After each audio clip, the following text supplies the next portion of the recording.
Karur Murali sir. Sir கடைசி பேரா sir, governor அறிக்கையினுடைய குடியரசு தின உரையினுடைய கடைசி பேராவுக்கு மேல் பேரா சார். சார் 2040 அது எல்லா இடத்துலயுமே இது வந்து நண்பர்களேன்ட்டு அந்த முன்னால பேசுறாரு சார். இது மேடை பேச்சு தான், இது அப்படியே ஆவணப்படுத்தப்பட்டிருக்கு. அதனால நான் அதை அப்படியே படிக்கலாம்னு நினைக்கிறேன்.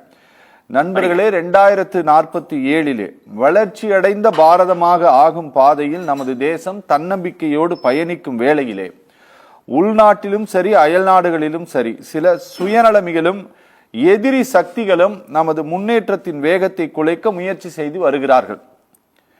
இனம், சமயம், மொழி, சாதிகளின் பெயரால் நமது சமுதாயத்தை பிளவுபடுத்தி அதை சிதைக்க முயற்சி செய்கிறார்கள்.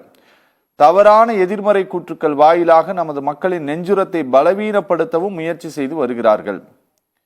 அரசியலமைப்பு சட்டத்தின் மீதும் அரசியல் சட்டப்பூர்வமாக நிறுவப்பட்ட அமைப்புகளின் மீதும் நமது மக்களுக்கு இருக்கும் நம்பிக்கையை சீர்குலைக்கும் வகையில் பொய்யான கருத்துரைகளை பரப்பி வருகிறார்கள்.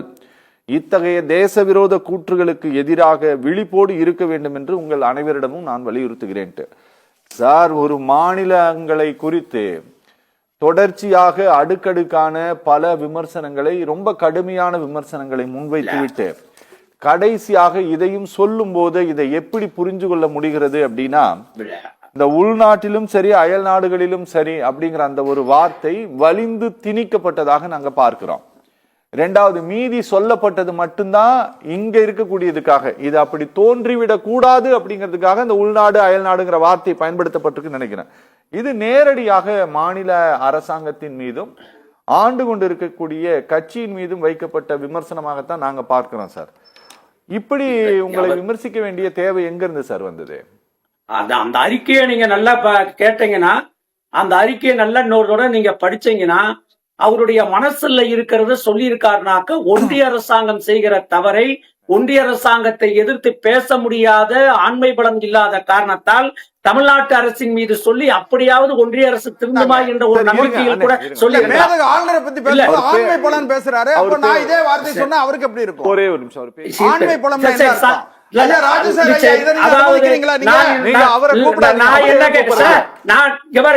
நான் கேட்டதுக்கு பதில் சொல்றேன். ஒரு நல்லா நடைபெறுகிற ஒரு ஆட்சியை பார்த்து இவ்வளவு கேவலமா பேசுறாங்க என்ன அர்த்தம்?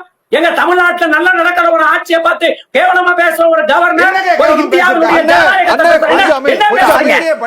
என்ன தமிழ்நாட்டினுடைய அரசாங்கம் செய்யாம போச்சு? நாங்க என்ன இந்த தமிழ்நாட்டுல செய்யல? 1966 தமிழ்நாட்டில் இருந்த அரசு கலைக்கல்லூரி, அறிவியல் மற்றும் கலைக்கல்லூரி எத்தனை கேட்டீங்கன்னாக்க 109. இப்ப வரை இந்த காலகட்டம் வரை 1491 கலைக்கல்லூரிகள் இருக்கிறது. 1966 வரை தமிழ்நாட்டில் 9 மருத்துவக் கல்லூரி. ஆனால் இப்பொழுது தமிழ்நாட்டில் 94 மருத்துவக் கல்லூரி. இன்னும் ஒருபடி மேலே சொல்ல வேண்டுமானால், இந்தியாவில் இருக்கின்ற மருத்துவக் கல்லூரிகளிலேயே 12% மருத்துவக் கல்லூரி இருக்கிற ஒரே மாநிலம் எங்களுடைய தமிழ்நாடு.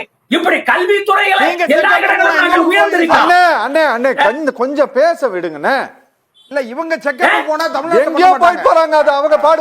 நான் என்ன கேட்கிறேன், உலகத்துல இருக்கிறவங்க இங்க வரான், எங்க தமிழ்நாட்டுக்கு வரான். இந்தியாவினுடைய தலைநகரம் டெல்லியா இருக்கலாம். இந்தியாவில் மருத்துவத்துறையில் தலைநகராக இருப்பது சென்னை என்ற ஒரு பேர் எடுத்து வச்சிருக்கிற ஒரு அரசாங்கத்தின் மீது இப்படி குற்றம் சொல்றீங்களே. ஆளுநர் பதவியை விட்டுட்டு வெளியே வாங்க. கிண்டியில இருக்க வேண்டாம், நீங்க ஆளுநர் மாநிலம் இருக்க வேண்டாம். அண்ணாமலையை போல நீங்கள் வந்து பதவியை ராஜினாமா செய்து விட்டு நீங்கள் பாரதிய ஜனதாவினுடைய கட்சியுடைய தலைவராக இருந்து பேசியிருந்தால் நான் கேட்க மாட்டேன். நீங்க ஆளுநரா இருந்துகிட்டு ஒரு அரசாங்கத்தை பேசுறீங்களே, ஒரு நல்ல ஆட்சி நடத்தி கொண்டிருக்கிற ஒரு அரசாங்கத்தின் மீது விமர்சனம் செய்கிறாரு ஆளுநர். நீங்க வந்ததிலே இருந்து, நீங்க தமிழ்நாட்டு ஆளுநராக வந்து உட்கார்ந்ததில் இருந்து இந்த ஆட்சியின் மீது உங்களுக்கு என்ன அவ்வளவு கோபம்? இந்த ஆட்சியின் மீது உங்களுக்கு என்ன அவ்வளவு வெறுப்பு? இந்த ஆட்சியின் மீது மட்டுமல்ல, திராவிடம் என்றாலே உங்களுக்கு ஏன் கசக்கிறது? அப்படி என்று சொன்னால் என்ன காரணம் என்று சொன்னால், இந்தியாவில் இருக்கிற எல்லா மாநிலங்களிலேயும் நம்மளுடைய RSS கால் ஊன்றி விட்டது, பிஜேபி கால் ஊன்றி விட்டது. ஆனால் தமிழ்நாட்டில் மட்டும் கால் ஊன்ற முடியவில்லை.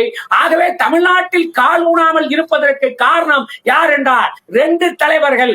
ஒரு தலைவர் யார் என்றால் இறந்தும் இன்றும் RSS மிரட்டி கொண்டிருக்கிற தந்தை பெரியார், இன்னொருவர் யார் என்றால் திராவிட மாடல் ஆட்சி நடத்தி கொண்டிருக்கிற முத்துவேல் கருணாநிதி ஸ்டாலின்.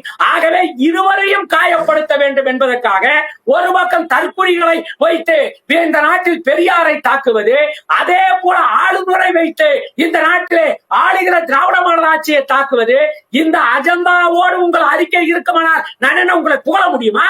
உங்களை பாராட்ட முடியுமா? ஆளுநர் என்பது யார் என்று தெரியுமா? மக்களால் தேர்ந்தெடுக்கப்பட்டவர் அல்ல. மக்களால் தேர்ந்தெடுக்கப்பட்டவரா? ஓட்டு போட்டு தேர்ந்தெடுக்கப்பட்டவரா? அவர் யார்? ஒன்றிய அரசாங்கத்திற்கு மாநில அரசாங்கத்திற்கும் இடையே கருத்து பரிமாற்றம் செய்வதற்காக இருக்கக்கூடிய ஒரு ஒற்றை, இன்னும் தபால்காரர் என்று கூட சொல்ல மாட்டேன். ஏன்னா நான் தபால்காரரை காட்டும் கீழ் உள்ள அதிகாரம் உள்ளவர் தான் ஒரு ஆளுநர். அந்த ஆளுநர் எப்படி பேச வேண்டும் என்றால், தவறு இருக்குமானால், குற்றம் இருக்குமானால் அதை எடுத்து சொல்ல வேண்டுமே தவிர, ஒரு குடியரசு தின விழாவிலே வந்து உட்கார்ந்து கொண்டு அறிக்கையாக உட்கார்ந்து கொண்டு நீங்கள் சொல்லுவீர்கள், அதை நாங்கள் கேட்டுக்கொள்வதா? நீங்கள் நாளை 3 நாட்களுக்கு முன்பாக உங்கள் ஆளுநர் மாளிகையிலே நடைபெற்ற விருந்து உபசரிப்பு விழாவிலே என்ன சொன்னீர்கள்? இதோமாறு வடகிழக்கு மாநிலத்தில் இருக்கிற பிள்ளைகள் படிக்க வேண்டுமா? படிக்க வேண்டும் என்றால் தமிழ்நாட்டுக்கு வாருங்கள். தமிழ்நாடு பாதுகாப்பு மாநிலமாக இருக்கிறது என்று பேசிவிட்டு இருந்த நீங்கள் இப்பொழுது திடீரென்று இந்த தமிழ்நாட்டு அரசாங்கத்தையும் திராவிட மாடல் அரசையும் விமர்சிக்கிறீர்கள் என்றால் உங்களை இயக்கக்கூடியது யார் என்பது எங்களுக்கு நன்றாக தெரியும். கவர்னர் அவர்களுக்கு வேலை என்னவென்றால், கவர்னர் மாளிகையிலே வந்து உட்கார்ந்திருக்கிற இடம் எங்களிடம். உங்களுக்கு சம்பளம் தருபவர்கள் நாங்கள், சாப்பாடு போடுபவர்கள் நாங்கள். சாப்பிடுங்கள்,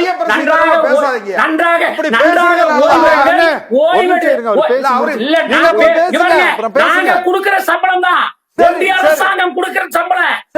ஒன்றிய அரசாங்கம் தரல சார், எங்க மாநில அரசு தருது. பேசலாம், நாங்க தர சம்பளம். பேசலாம் சார்.